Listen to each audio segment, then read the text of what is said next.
My grandpa hadn't even been gone 12 hours before my uncle turned his funeral into a negotiation. It was still dark when my phone started buzzing on my nightstand. One of those vibrating, relentless calls that makes your stomach flip because you already know it isn't going to be, "I'm sorry for your loss." It was my Aunt Linda, my uncle's wife. Her voice had that syrupy, church lady calm that always meant she was about to ask for something. "Honey," she said, "we're gonna handle everything. Don't you worry about a thing. Your Uncle Mark is going to organize the whole funeral." I sat up in bed, hair stuck to my cheek, my eyes burning from crying. My apartment in St. Louis felt too quiet, like the walls were holding their breath. I'd driven home to Springfield, Illinois the night before when the hospital called. I'd slept maybe 2 hours in my childhood bedroom, in the same house where my grandpa used to hand me a $1 bill for ice cream like it was a secret mission. "Okay," I whispered. "Thank you." Then her voice sharpened, just a little. "So, we'll need you guys to cover the bulk of it. Mark's already talked to the funeral home." There it was. I swallowed. "What do you mean, the bulk of it?" "Well," she sighed, like I was being difficult. "You know how expensive these things are. And Mark has been doing so much. He's going to be the one up front, greeting people, doing the speaking, making sure everything is respectful." Respectful. That word in my family was code for public. It wasn't about my grandpa. It was about how it looked. My grandpa, Harold Hal Thompson, was the kind of man who fixed your porch steps without being asked and acted embarrassed when you thanked him. He was a retired union electrician who still wore his work boots to the grocery store. He'd taught me how to change a tire in the church parking lot when I was 16. He'd packed peppermint candies in his coat pocket and would slip one into my palm like a magician.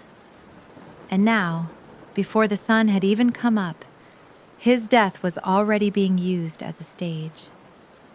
I sat there, clutching the phone, and stared at the faint glow of my alarm clock.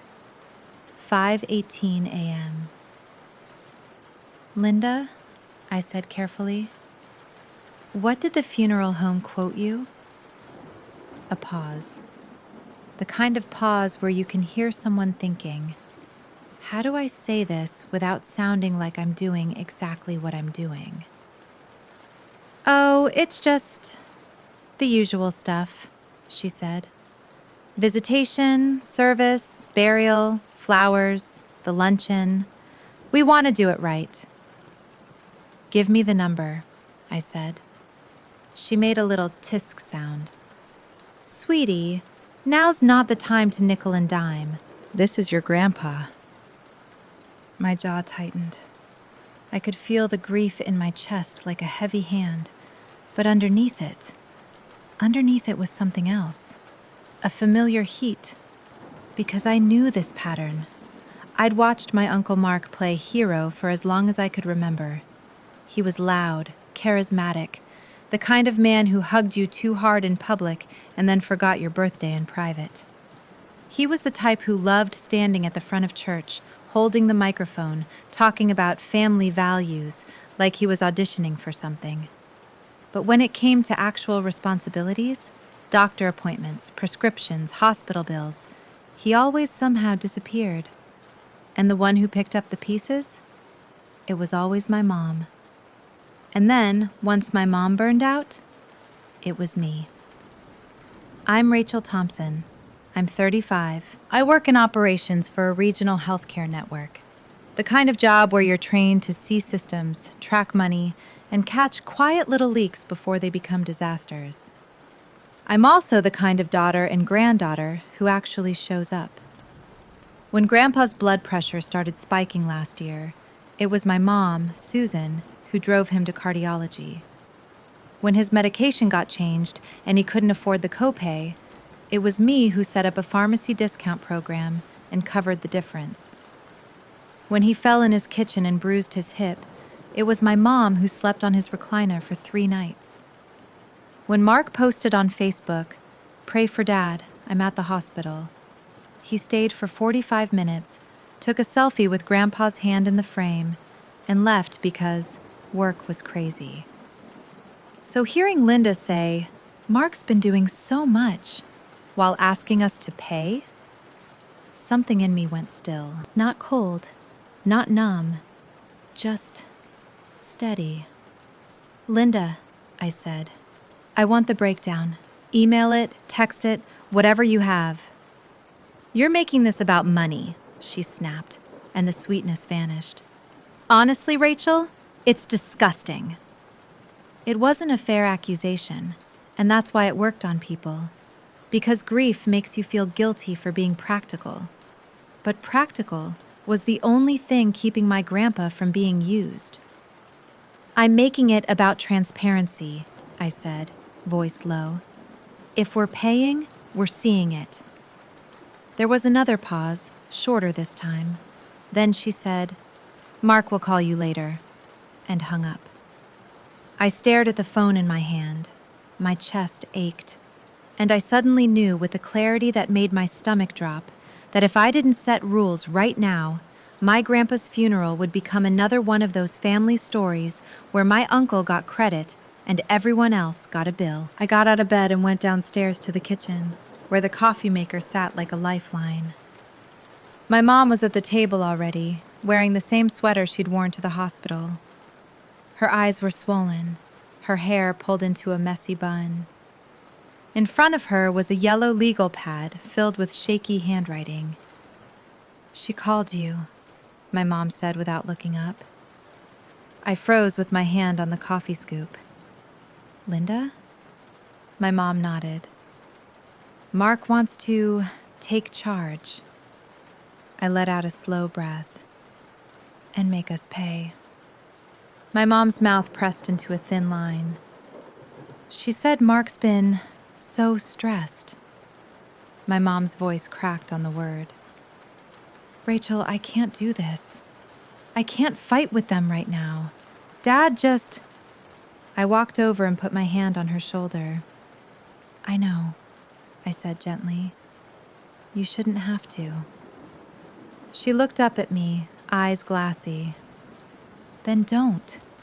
Please. Can't we just get through this week?" That was the thing. My mom still believed if she stayed quiet, the storm would pass. But I'd learned that storms like my uncle didn't pass. They only changed targets. I sat across from her and took the legal pad, scanning it. She'd already started listing expenses. Funeral home deposit, cemetery plot fee, church donation, repast food estimate. My mom wasn't an accountant, but she was a caretaker by nature. Her brain automatically started solving problems, even when her heart was breaking.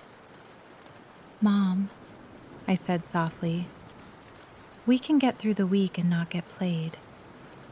She flinched like I'd slapped her. "Don't say it like that." "Like what? True?" My mom looked away. I leaned forward. "Remember Aunt Cheryl's funeral? Mark insisted on a full reception, and then we found out later he'd asked your cousins for money too, and somehow it still ended up on your credit card." My mom's shoulders sagged. "And when Grandma passed," I continued, "he kept saying, 'Don't worry, I'll handle the donations.' And then nobody ever saw where the money went." My mom didn't answer, but her silence was the answer. I stood and walked to the counter, poured coffee, and then said the sentence I'd been avoiding for years because it felt too sharp, too adult, too confrontational. "I'm not paying another bill blind." My mom's eyes flicked up. "Rachel." "I'm not doing it," I repeated, "and you're not either." She opened her mouth to protest, but then her face crumpled. "Your grandpa would hate this," she whispered. I felt a lump rise in my throat. "I know," I said. "That's why I'm stopping it." The funeral home called later that morning. Not my uncle, not my aunt. The funeral director. A man named Phil with a gentle voice and the practiced calm of someone who spent his days in grief. "Ms. Thompson," he said, "I just wanted to confirm the arrangements. Your Uncle Mark said your family would be covering costs, and he asked us to send invoices to you." I nearly laughed, but it came out as a tight exhale.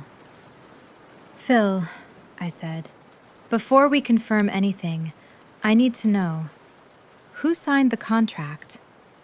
There was a pause as papers shuffled. "Mark Thompson signed as the responsible party," he said, "but he listed you as the billing contact." Of course he did. "Okay," I said. "Then here's what we're doing. I'm setting up a shared cost sheet. No one approves any additional expenses without it being documented. If my uncle wants the spotlight, that's his choice. But money moves with receipts." Phil cleared his throat. "That actually makes things easier on our end. We can provide itemized statements." "Perfect," I said. "Send me everything." When I hung up, my mom stared at me like I'd just walked into a lion's den with a folding chair. "You're really doing this," she said. "I'm really doing this," I replied. By noon, I was at my childhood desk, laptop open, creating a Google Sheet titled Harold Thompson Funeral Expenses, Transparency. Column A, vendor/item. Column B, estimated cost. Column C, actual cost. Column D, paid by. Column E, payment method. Column F, receipt link. Column G, notes/approvals. I highlighted the header in a calm blue, not because the color mattered, but because I needed something orderly in the middle of chaos. Then I added a second tab. Condolence funds, cards, cash, checks. Column A, date received. Column B, from. Column C, amount. Column D, type, cash, check. Column E, deposited where. Column F, used for. Column G, remaining balance. It wasn't about being greedy. It was about not letting grief turn into theft. In my world, when money is moving, you track it. That's how you protect people who aren't thinking clearly. And right now, my mom wasn't thinking clearly. She was shattered. So I would think clearly for both of us. I texted the link to Mark, Linda, my mom, my dad, and my younger brother, Ethan. I wrote, "Hi, everyone. To keep everything fair and avoid misunderstandings, I've made a shared sheet for funeral expenses plus condolence funds. Please log any purchases and upload receipts. No add-ons without agreement. Thank you." Within minutes, my phone rang. Uncle Mark. His name flashed on the screen like a warning. I answered. "Rachel," he said, loud and breathy, like he'd been working himself into righteous anger. "What is this spreadsheet nonsense?" "It's transparency," I said simply. "You don't trust me?" I almost laughed again, but my voice stayed calm. "I trust receipts," I said, "and I trust clarity. This is for everyone." "This is a funeral," he snapped. "Not one of your little work audits." I could hear voices in the background, Linda, maybe one of my cousins. It sounded like he put himself on speaker so he could perform his outrage for an audience. I kept my tone even. "It's also thousands of dollars, and Grandpa wouldn't want anyone fighting later because things weren't clear." Mark scoffed. "Oh, so now you're using Dad as a weapon." "I'm using Dad as a reason," I said. "What you're doing is embarrassing," he barked. "People don't do this. You're acting like we're strangers on Venmo." I took a breath, slow, controlled.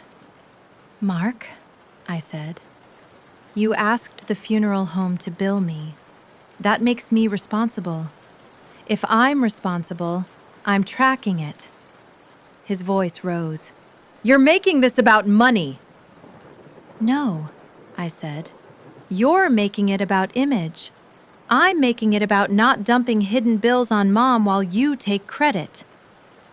There was a stunned silence on the line. I'd said it. Out loud. The truth nobody in my family said out loud. Linda's voice cut in, sharp as a knife. How dare you speak to him like that? I didn't even flinch. How dare you call me at 5 a.m. and ask us to pay for the bulk while you two handle everything? I replied.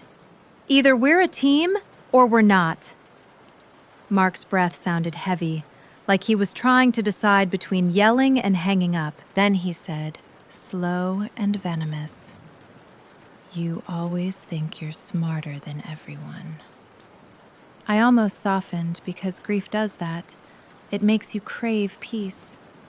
But then I pictured my grandpa's hands, rough and steady, and how he'd always said, if something feels off, it probably is. I'm not smarter, I said. I'm just not pretending.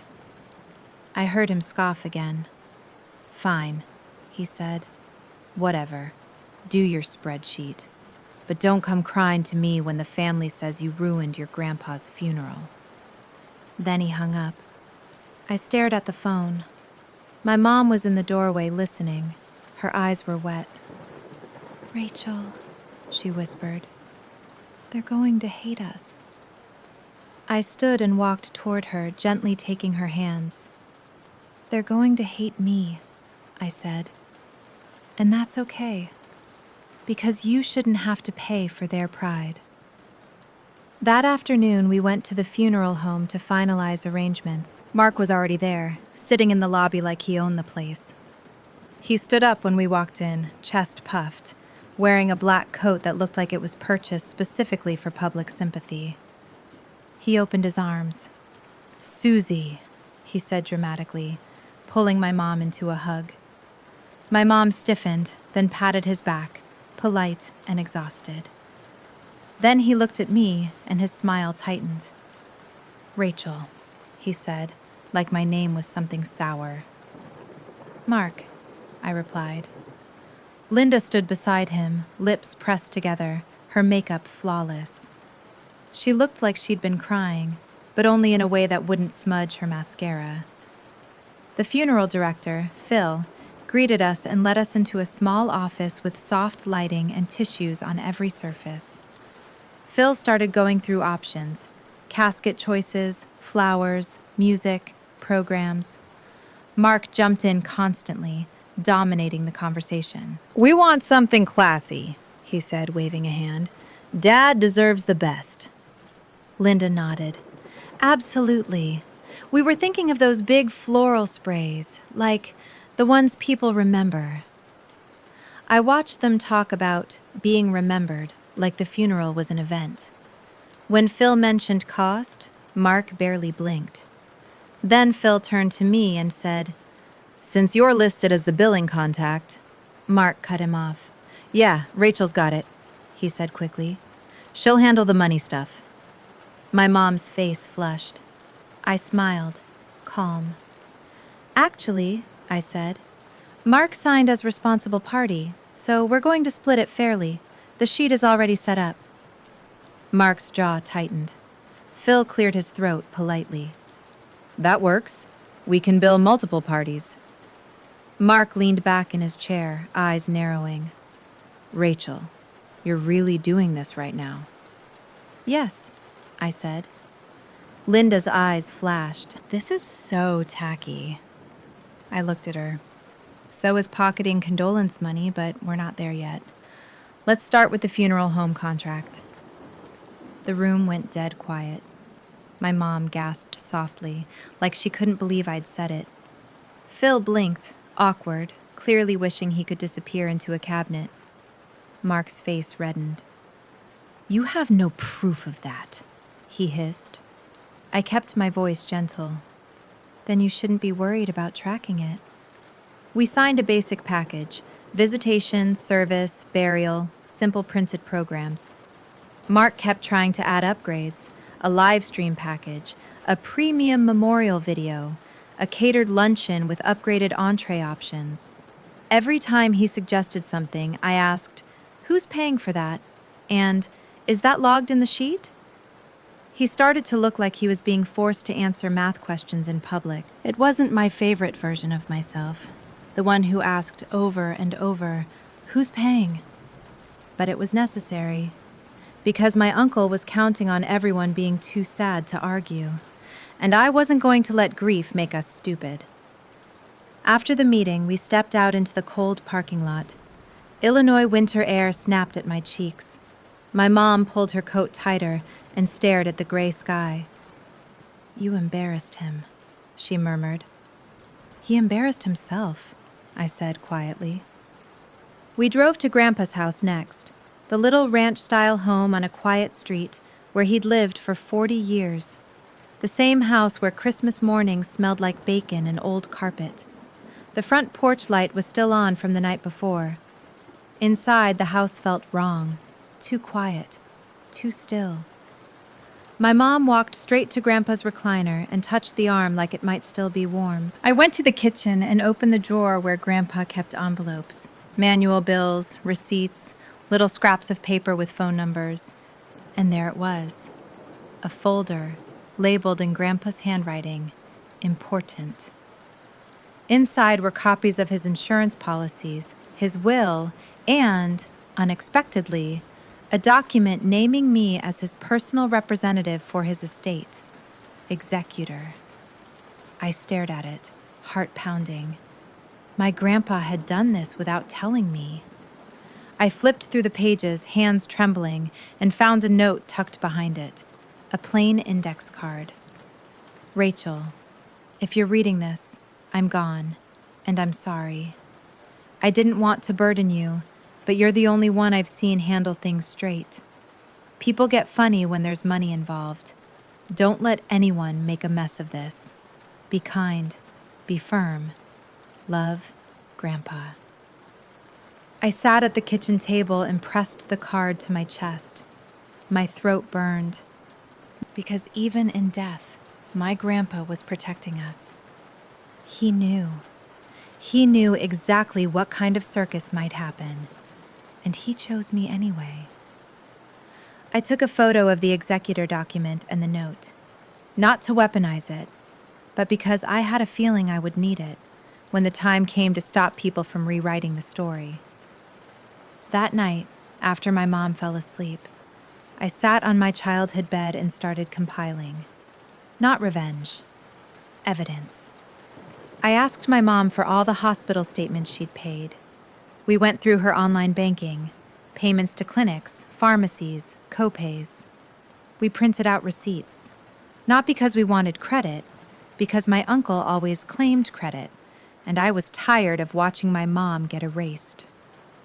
In the days leading up to the funeral, Mark kept performing. He posted on Facebook, "Hardest week of my life, planning Dad's farewell. Appreciate all the love." He took phone calls loudly in the living room, saying things like, "Yeah, I'm handling everything. I'm doing my best." But the spreadsheet told a different story. Because Mark didn't log anything. Not one receipt, not one payment. Instead, expenses started appearing, charged to my mom, charged to me. The florist deposit, my mom. The obituary fee, me. The church donation, my dad.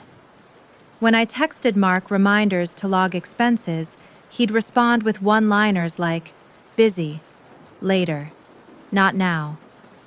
Then, 2 days before the visitation, Linda sent a text in the group chat. "Just so everyone knows, Mark and I are collecting the condolence cards at the door so nothing gets lost." My stomach dropped. Of course.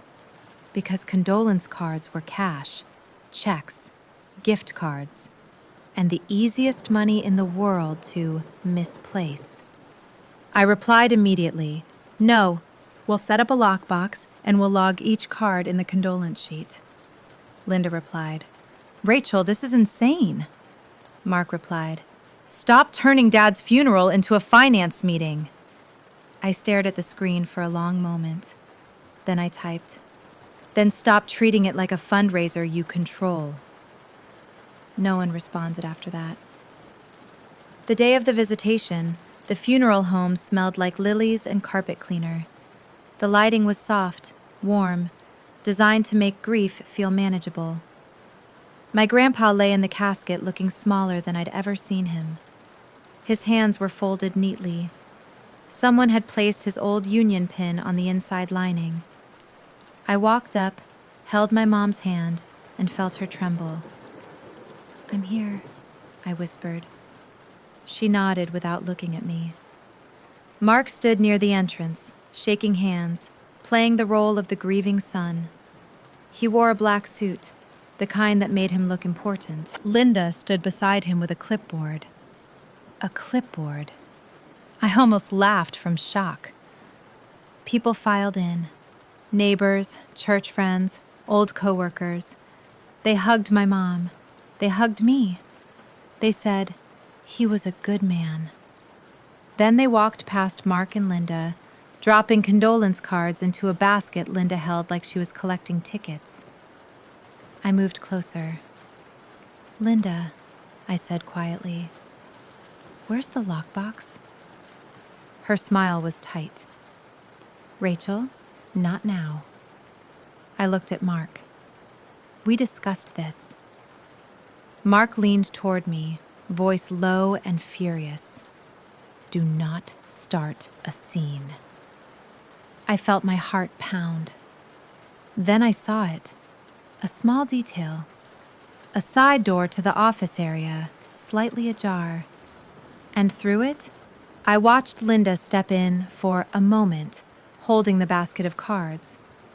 She came out 2 minutes later. The basket looked lighter.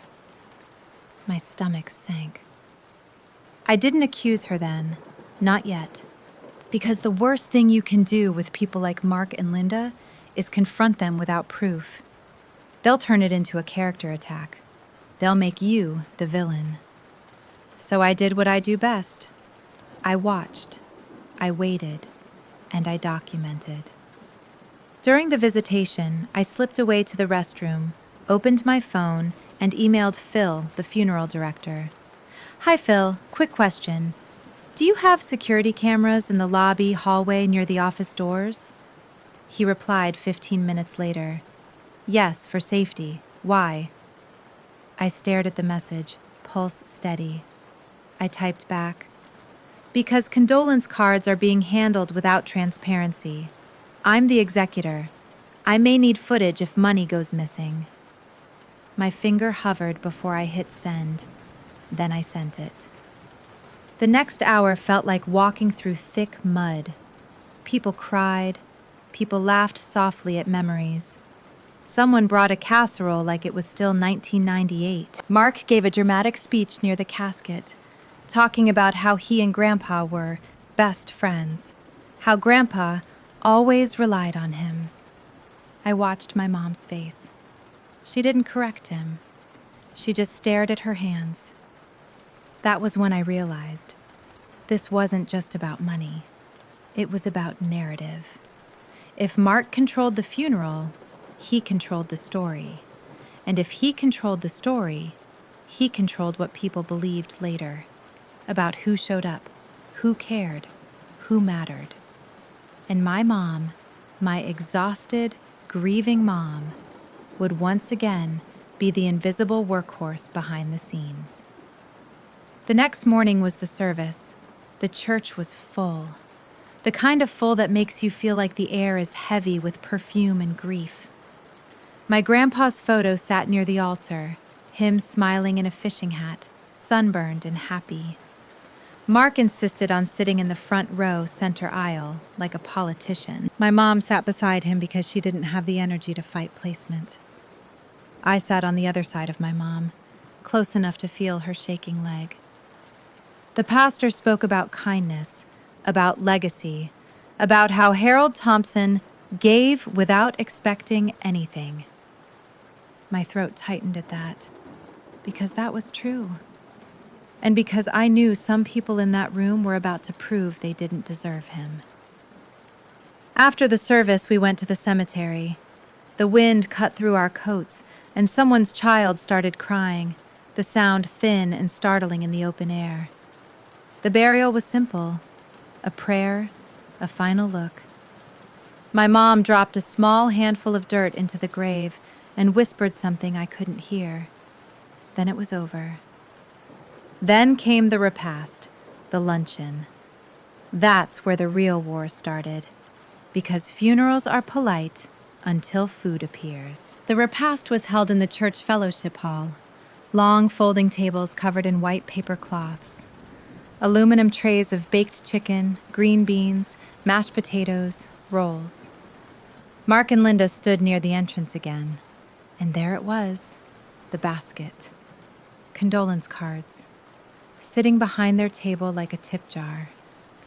Linda had moved it from the funeral home to the church, just like that. No lockbox, no list, no log. I walked straight up. "Linda," I said, loud enough that Mark could hear. "Where are the condolence funds being stored?" Linda's smile froze. "Rachel, honey." "No," I said calmly. "Where are they being stored, and who has access?" Mark stepped in, jaw clenched. "Not today!" I looked at him. Today is exactly when money disappears.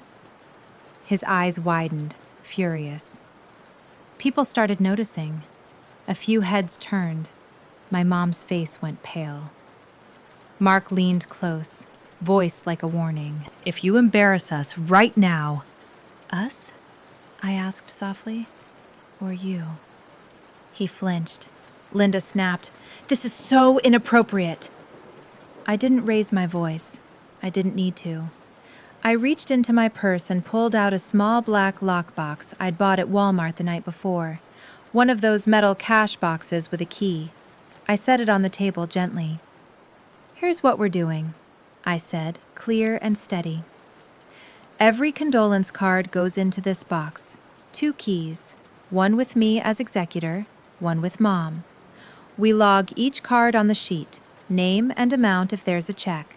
Cash totals get counted with 2 witnesses." Mark's face turned a deep, angry red.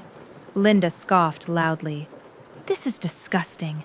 You're treating family like criminals." I looked at her and kept my expression neutral. "Transparency protects everyone," I said. "If nothing is wrong, this will only help." A woman nearby, Mrs. Jensen, one of Grandpa's neighbors, murmured, "That makes sense, actually." Mark shot her a look like she'd betrayed him. Linda snapped, "This is grief, not accounting." I nodded. "It's both. Because grief doesn't magically stop bills from being real." Mark's voice rose. "Rachel, you are being practical to the point of cruelty." I held his gaze. "I'm being practical because I watched Mom drain her savings to keep Grandpa comfortable while you posted selfies in hospital hallways," I said. The room went quiet enough that I could hear a fork drop. My mom whispered, "Rachel." But she didn't say stop. She sounded scared. Like she'd been waiting for someone to say it, and now that it was said, she didn't know what to do with the truth. Mark's mouth opened and closed. Then he did what he always did when cornered. He went for character. "You've always been cold," he said loudly. "You've always been obsessed with control. You can't just let people grieve without making it about you." Linda jumped in, voice sharp. "Exactly. She's so bitter. She always thinks everyone's out to get her." I felt my hands shake a little. Not from fear, from the weight of the moment. Because people were watching. Grandpa's friends, our relatives, church members, and for a split second, That old family training tried to rise in me. Be nice, don't make waves, don't ruin the moment. Then I remembered Grandpa's note. Be kind, be firm. So I did the firm part. I reached into my purse again and pulled out a folder. A plain manila folder, receipts inside, bank statements. The funeral home's itemized estimate Phil had emailed me. I set it on the table next to the lockbox. Let's talk numbers, I said. Mark's eyes narrowed. Oh my God. Linda laughed, high and fake. You cannot be serious. I am, I said. I opened the folder and pulled out the funeral home estimate. Total projected cost, I read, is $9,840. That includes visitation, service, basic casket, burial coordination, and programs. People leaned in without meaning to, because money is magnetic. I turned the paper so the table could see. Here's what's already been paid, I continued, pointing. Mom paid the florist deposit, $450. Dad paid the church donation, $200. I paid the obituary, $180. My brother Ethan paid the cemetery fee, $1,200.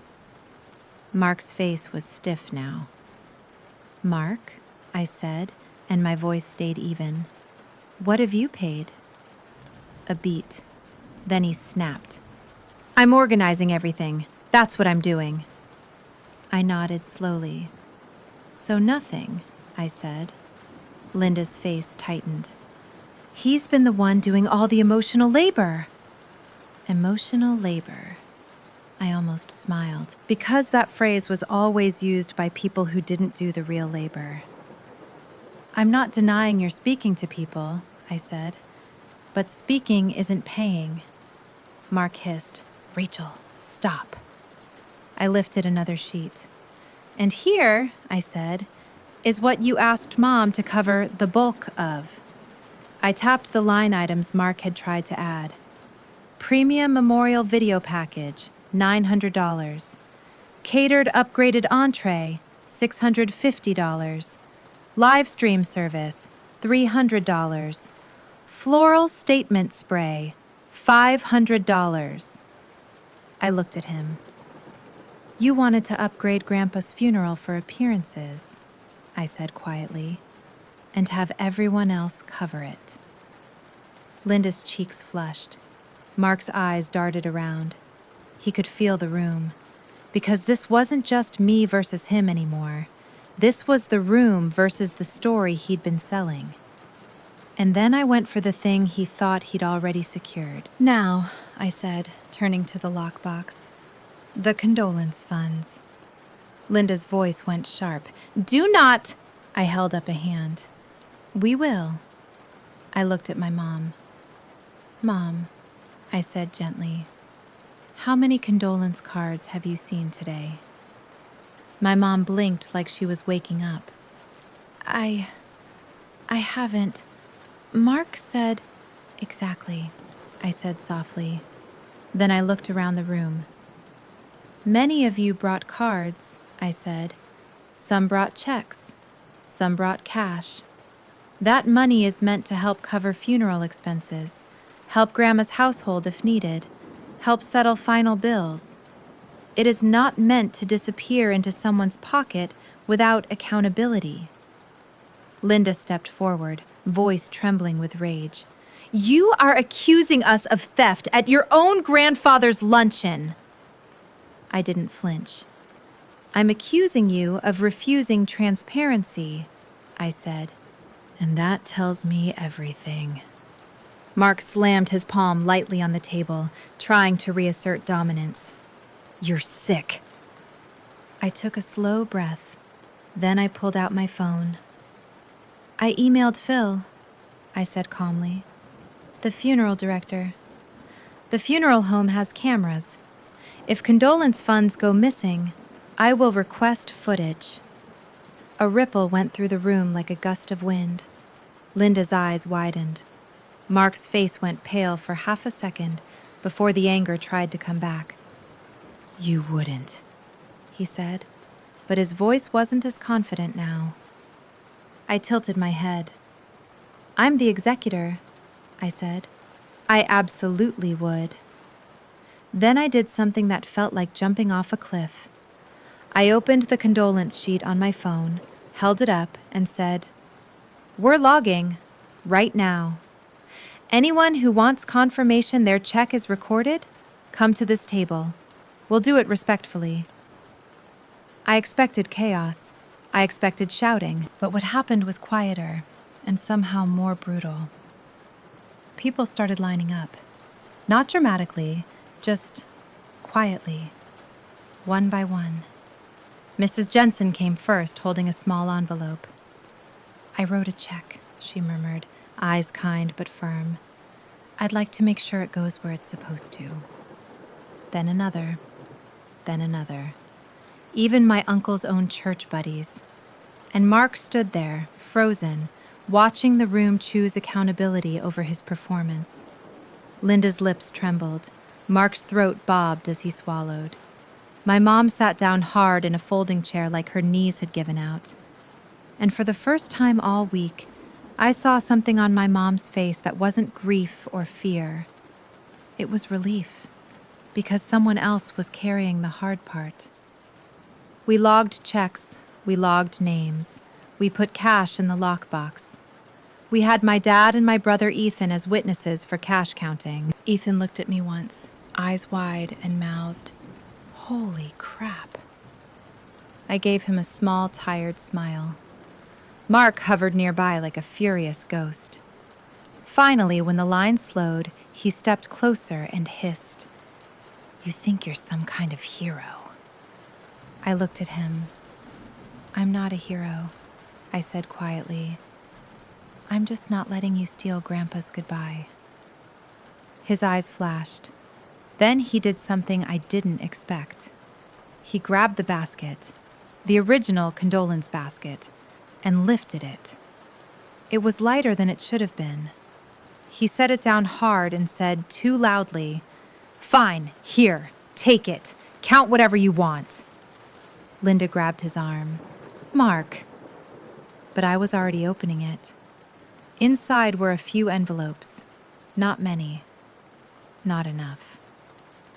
I looked up slowly. "Where are the rest?" I asked. Mark's jaw clenched. Linda's voice went thin. "We moved some for safekeeping." "Where?" I asked again, calm. Mark stared at the floor. Linda's eyes darted around the room. Then she said, "In the office, at the funeral home."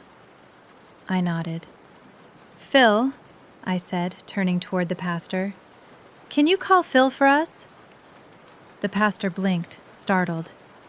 "Rachel?" "Please," I said gently. "We're not doing this in whispers." He hesitated, then he nodded and stepped away. Mark looked like he might explode. "This is insane," he muttered. I didn't argue, because I didn't need to. Truth doesn't need volume. 15 minutes later, Phil arrived, still in his funeral home suit, hair slightly windswept, eyes alert. He walked into the fellowship hall and instantly sensed the tension. "Ms. Thompson," he said quietly, approaching me. "What's going on?" I held my voice steady. "Phil, are there condolence cards being stored at the funeral home office?" Phil glanced toward Mark and Linda. He paused. Then he said, carefully, "There are envelopes in a drawer that were brought in yesterday. Yes." Mark's face tightened. "Those were just," Phil continued. "Mark and Linda asked to keep them secure because they didn't want them sitting in the lobby."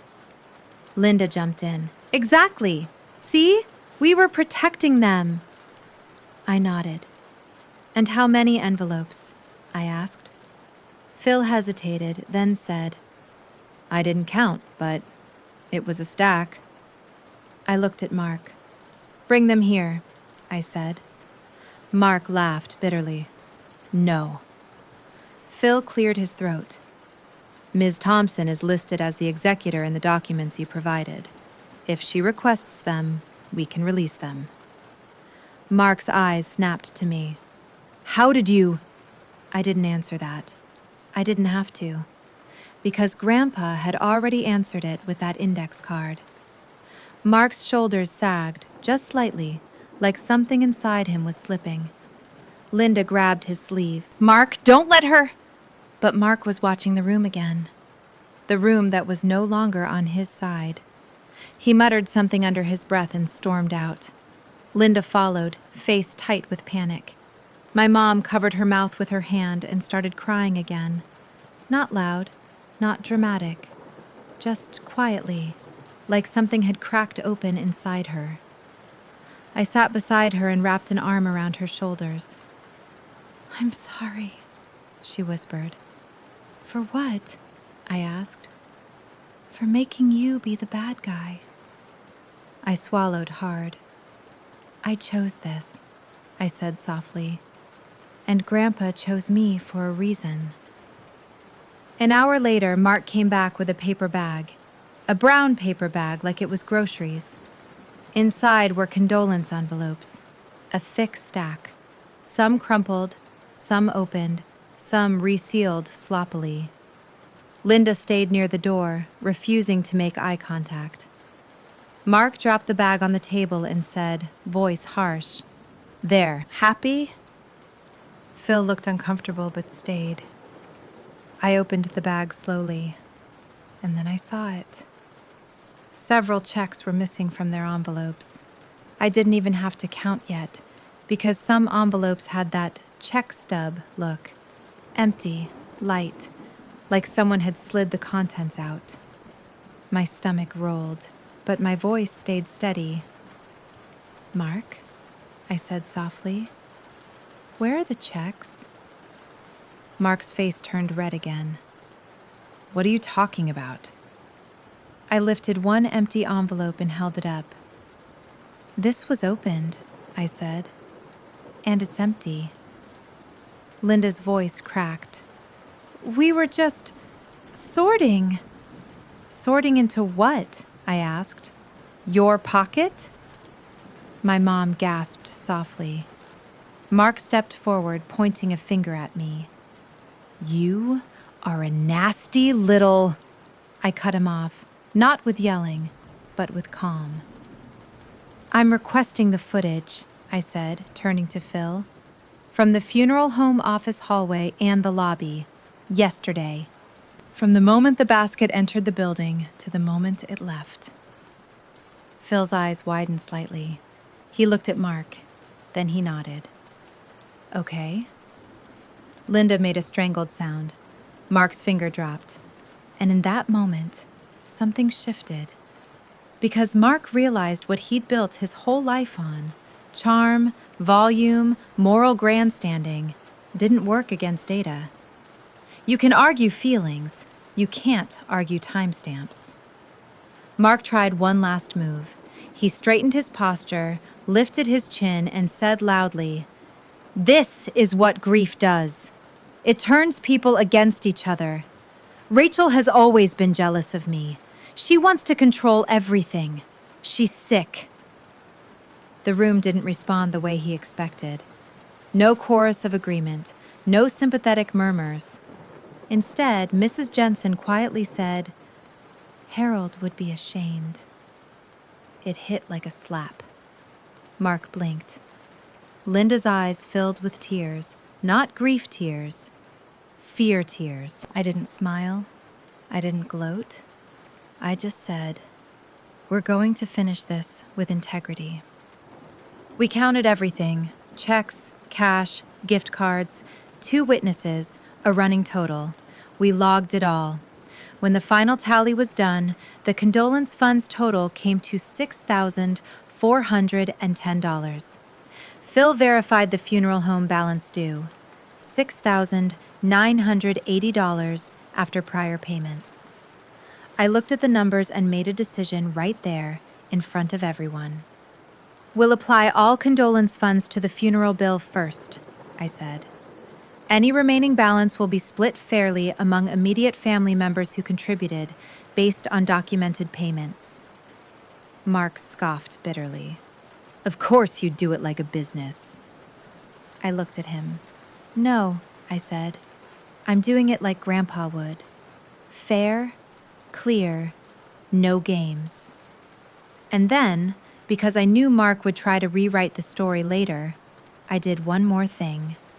I emailed the spreadsheet to everyone again, on the spot, with the updated totals, with receipt links, with the funeral home statement attached. I wrote, "Final totals as of today. Thank you to everyone who contributed. This will prevent confusion later." It wasn't dramatic. It was final. After that day, Mark stopped speaking to me.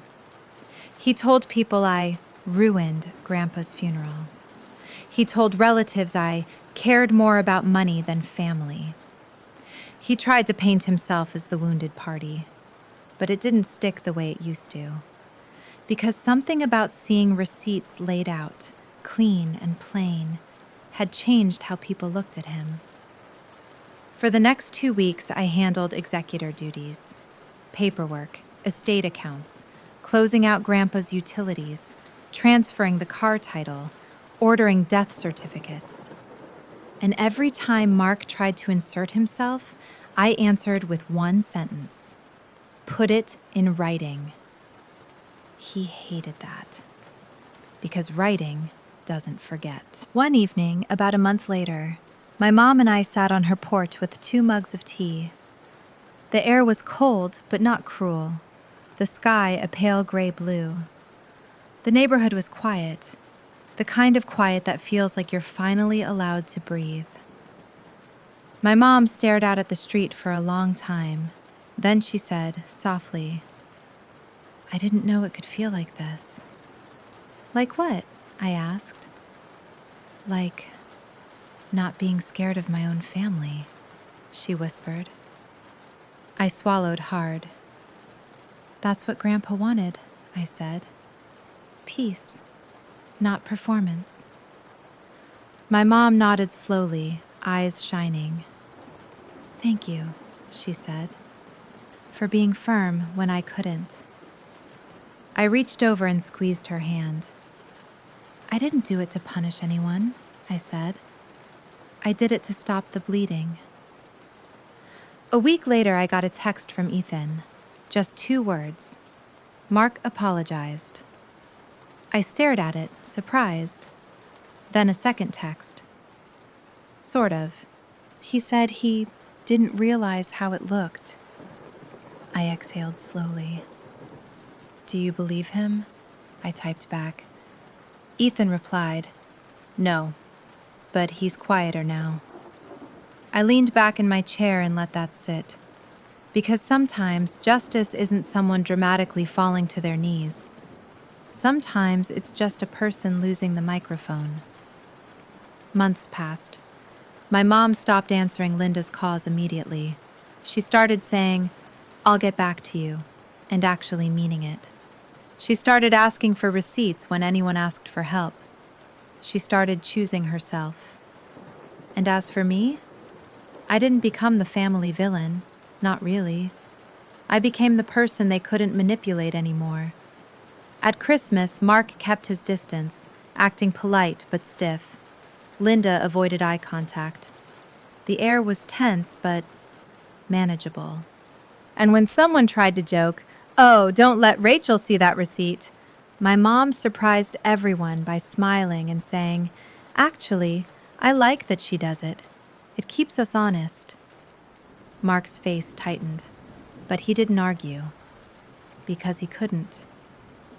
And that's the thing I learned from my grandpa's funeral, something I wish I hadn't had to learn that way. Families can survive grief. What they can't survive is lies dressed up as love. Transparency isn't cold, it's protection. It's a boundary that says, I care enough to do this right. My grandpa deserved a goodbye that wasn't stolen. And when I think back to that week, the The flowers, the prayers, the cold wind at the cemetery. I don't remember Mark's speech. I remember my mom's face on that porch later, finally breathing. And I remember my grandpa's note, the one he left for me like a flashlight.